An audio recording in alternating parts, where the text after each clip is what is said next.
Hello everyone, welcome back to Success Leaves Clues. I've got an awesome guest and good friend, David Vardy from Jaguar Land Rover. He's here to give some advice to some apprentices and tell you a little bit what he does. So David, if you could introduce yourself please. Yeah, so my name's David Vardy. I work for Jaguar Land Rover as their Global Apprentice Technical Training Manager. I'm responsible for all of our apprentice programs across the world, and I have a team of developers that work with me at Jaguar Land Rover to create training material for apprenticeships. We also develop and train material in a very new and innovative way that is where myself and Ricky work very closely together, where we've created a number of assets that have now been launched in multiple languages across this planet. I mean, we've known each other for 10 years, right? Even beyond Jaguar Land Rover before. So, yeah, we've done lots and lots of things. What would be the one piece of advice you would give a young apprentice maybe, or a young person who might want to come and work for Jaguar Land Rover? You know, I think for me, if I was going to give advice to a young person, I'd tell them to be very persistent in what they believe that they want to do.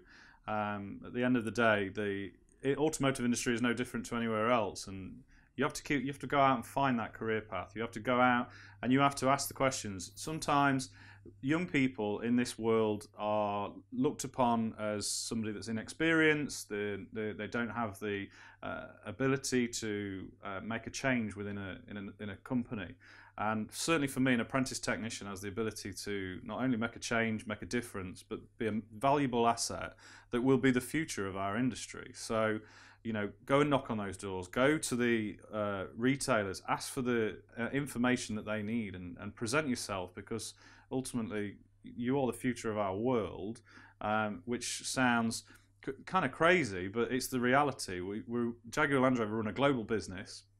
We have a global manufacturer where we need a high level of competency with the products that we're launching now. And if you're interested in becoming part of that, don't stop at trying to get in there.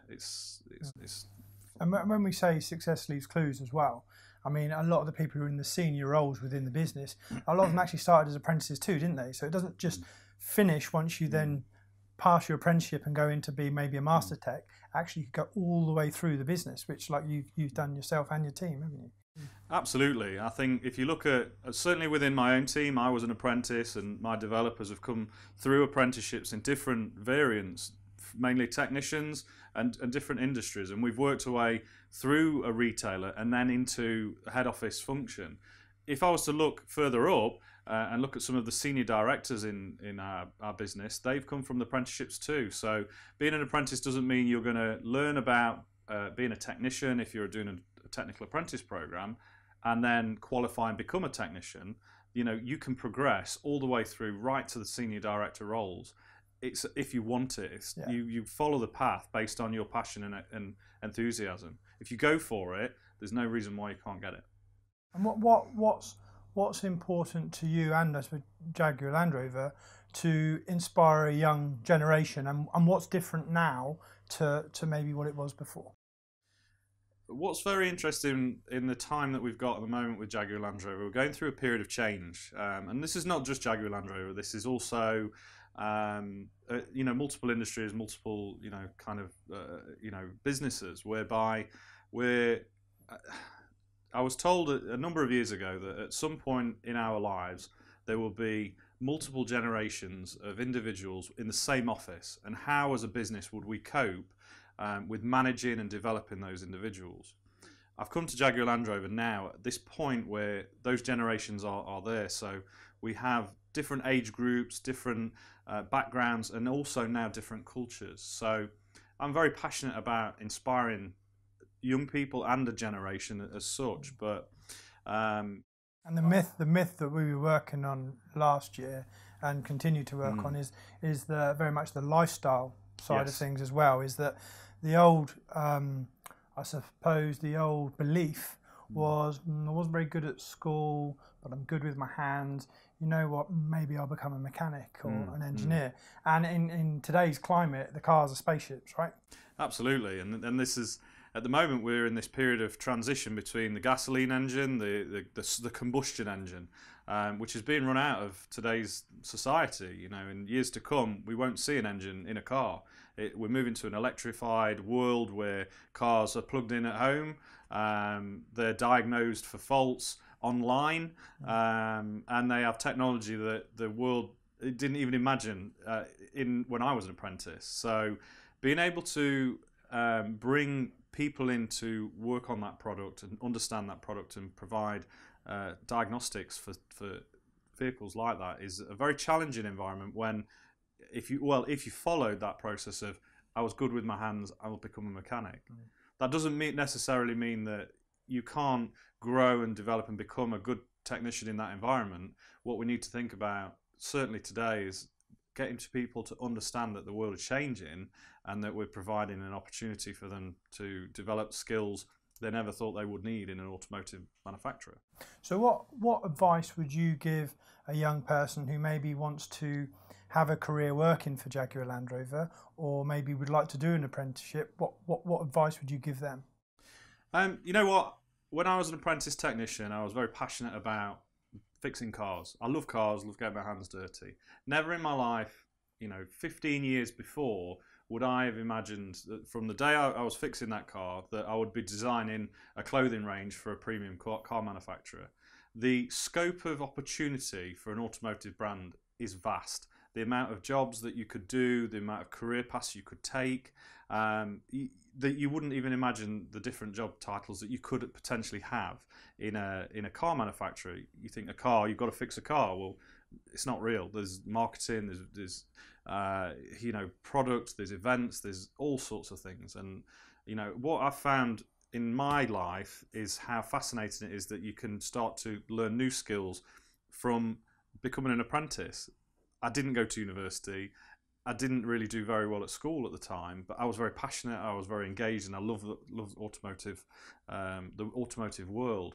So working hard and developing my skill set allowed me to grow to get to a point where, at a very young age, I'm now responsible for a global, apprentice program.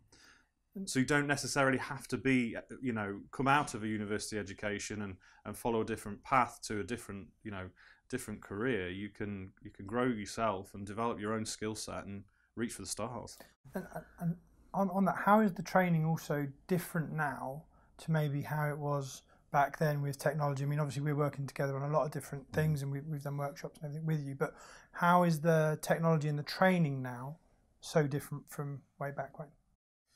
So when not too long ago, in the late 90s and early 2000s, training for an automotive manufacturer was very specific to learning about a component, how it worked, watching a video, seeing a picture, discussing that, answering questions, and close. So it was very I don't like the term chalk and talk, but that's kind of how it was.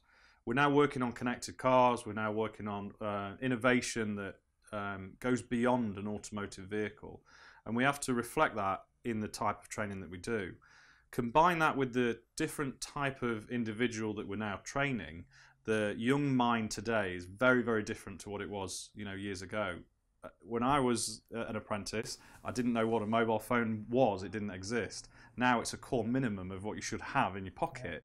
And we need to respect that with training. And that's where we've kind of moved to, using iPad technology, using different types of digital assets to make the young mind grow and understand a subject that's a lot more advanced than, a component and how it works. So Dave, what is one of the challenges you face in the automotive industry on maybe attracting young people, and what are you doing differently at Jaguar Land Rover for that? One of the biggest things that we're seeing at the moment is that the industry's not changed, not just from automotive, but from a recruitment side. We're still looking in the same pools of talent, using the same examples of what a technical apprenticeship is, and it's changed massively. So what we've experienced with Jaguar Land Rover and what we're working on currently is looking at a much more wider scope of how we can influence young people to consider working in the automotive industry as a genuine career path. It's not the same as what it was before, where you think, well, I like cars and I'm good with my hands, I like fixing things, therefore I should be a technician. What we're looking at is more of a lifestyle. It's working with a brand that's progressive, it's innovative, it's growing significantly, and has got a serious global footprint. So we're looking for a much more broader scale of individuals that we can help support develop their skills and complete an apprenticeship on products that are way more advanced technologically than they were, only a few years ago. And it's not just an automotive brand, is it now? It's a technology business. So we're not looking just for people who are good with their hands. It's programmers, developers, marketing, all sorts of things. The whole business has changed, hasn't it, through technology? Absolutely, and it has to. We've had to change the way I guess the best way of explaining it is change our culture. This isn't just about building a vehicle, selling a vehicle and repairing a vehicle. This is much more of a retail operation where we're selling customers' lifestyles, we're selling a much more broader scope of products than just the vehicle itself. It's customer service, it's experiences, and our experiential side of the business is one of our key drivers for success. And that's also with the delivery platforms, isn't it? Because we're working together on a delivery platform that's an app based for the young learners, but it's also for the apprentices. One of the things we did within the workshops was it's more than just fixing cars. The people who buy these cars are entrusting their families to those apprentices to get it right, isn't it? So absolutely, it's using the technology that young people understand and how today's generation, not necessarily young in age, again, it's today's generation communicating in a very different way. We've created a fantastic set of delivery platform software tools that RJDM, yourself, have worked with us significantly on over the last few years. And what we've seen launching that to the apprentices across the world is a more connected training program where classrooms are connected through different devices. So apprentices are working on projects using tools that are technological as opposed to paper, that are connected. Then the trainer is then connected to their country by providing different reporting structures and doing competitions that sit within that through social media and through online platforms. And then at a global level, we have a number of different areas where using connectivity through software devices, such as iPads, apprentices can talk to each other and challenge each other in different variants, no matter where you are. That's the gamification stuff that's been going on. So there's been gamification in the classroom, I suppose. And one of the things, I suppose, for me is, what would you say to maybe someone who has a son or daughter who would really like to come and work for Jaguar Land Rover, maybe interested in doing an apprenticeship program? What advice would you give them? Oh, absolutely. From a parent standpoint, I have 2 children myself, and I'd be very proud if both or either took a career in the automotive industry. The UK is a strong country in terms of growth of business. Jaguar Land Rover has a serious global footprint. And again, the automotive industry isn't limited to just that of what you would have experienced as a customer going in to take your car for a repair or service. The industry is vast, and the opportunity to grow and be successful is there as long as you push yourself to achieve it. It doesn't just start. The apprenticeship is the start of the story, isn't it? Where it goes from there, it could be all the way to the top if you want to. And as a technology business as well, not just automotive. Sky's the limit really for the youngsters, isn't it? Absolutely. I speak to a lot of apprentices all across the world on a regular basis. And the one thing that I always tell them is that the apprenticeship is your opportunity to develop your skills to begin your career. So the minute you get your certification at the end of that apprenticeship, you get your qualifications, you graduate, and you become part of the JLR family, or in any automotive manufacturer. Once you've got that, your life then begins at that point. Your career begins, and that's when you really get to showcase the skills you've learned during your apprenticeship, and then develop and progress your career to however high you want it to go. And what does success look like for you for this? What's your vision then? So within Jaguar Land Rover, we launched our global program 2 years ago, and the success for me is to see this program launch across the world in every country and see more and more apprentices join our program. the brand is growing significantly, and our footprint in terms of retailers in every country will grow and grow and grow.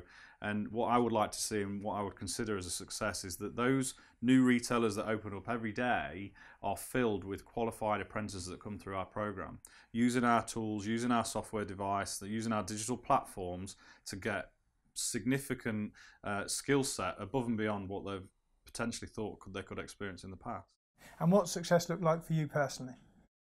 Success for me is a number of different things. We've had this conversation in many different guises, and success for me is being able to look back on a career and see that I've been able to inspire young people, because that's what I'm most passionate about.